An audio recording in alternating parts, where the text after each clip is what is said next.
সাংবাদিক মোজাম্মেল বাবু, শ্যামল দত্ত ও ঘাতক দালাল নির্মূল কমিটির সভাপতি শাহরিয়ার কবিরকে 7 দিনের পুলিশ রিমান্ড মঞ্জুর করেছেন আদালত। তাদের বিরুদ্ধে জুলাই আন্দোলনে হত্যাকাণ্ডে সম্পৃক্ততার অভিযোগে পৃথক হত্যা মামলায় এই রিমান্ড দেওয়া হয়। এছাড়াও যাত্রাবাড়ী থানার ওপর একটি হত্যা মামলায় সাবেক রেলমন্ত্রী নুরুল ইসলাম সুজনকে 3 দিনের পুলিশ রিমান্ড দিয়েছেন আদালত।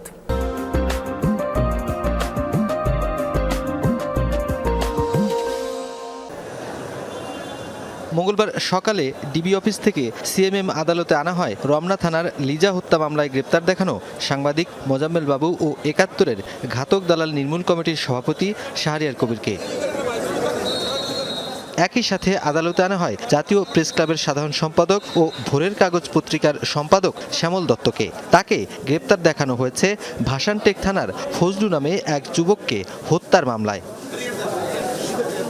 জনাকীর্ণ আদালতে আসামিদের উপস্থিতিতে পুলিশের চাওয়া 10 দিনের রিমান্ড আবেদনের শুনানি হয়। আদালত আসামিদের বিরুদ্ধে 7 দিনের রিমান্ড মঞ্জুর করেন। আদালতে আত্মপক্ষ সমর্থনে আসামিরা নিজেদের নির্দোষ দাবি করেন। তদন্ত করার জন্য তদন্ত কর্মকর্তা 10 দিনের রিমান্ড প্রার্থনা করেন। তাদের এই রিমান্ডের বিরুদ্ধে এবং জামিনের জন্য প্রার্থনা করেন।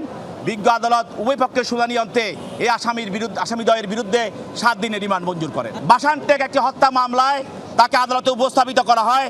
এই মামলার উভয় পক্ষের শুনানি অন্তে শ্যামল দত্তের বিরুদ্ধে 7 দিনের রিমান্ড মঞ্জুর করেন। সিএমএম আদালতের 28 নম্বর বিচার কক্ষে শুনানি শুনতে আসা আইনজীবীরা শ্যামল দত্ত ও মোজাম্মেল বাবুকে অকথ্য ভাষায় আক্রমণ করেন। পুলিশ রিমান্ডের আগে জনতার হাতে সোপর্দ করতেও বিচারকের সামনে চিৎকার করতে থাকেন তারা।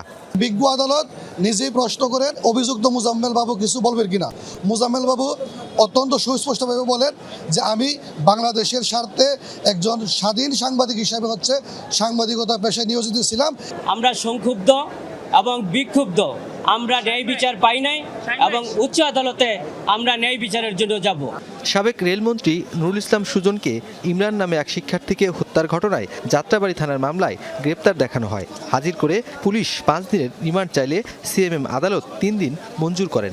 হত্যা মামলা বিদায় এবং তার বিরুদ্ধে গুরুতর অভিযোগ থাকার কারণে এই আসামির বিরুদ্ধে 3 দিনের রিমান্ড মঞ্জুর করে। এটা সম্পূর্ণ ফেক একটি মামলা, রাজনৈতিক উদ্দেশ্য চরিতার্থ করার জন্য মূলত এই মামলাটি দায়ের করা হয়েছে।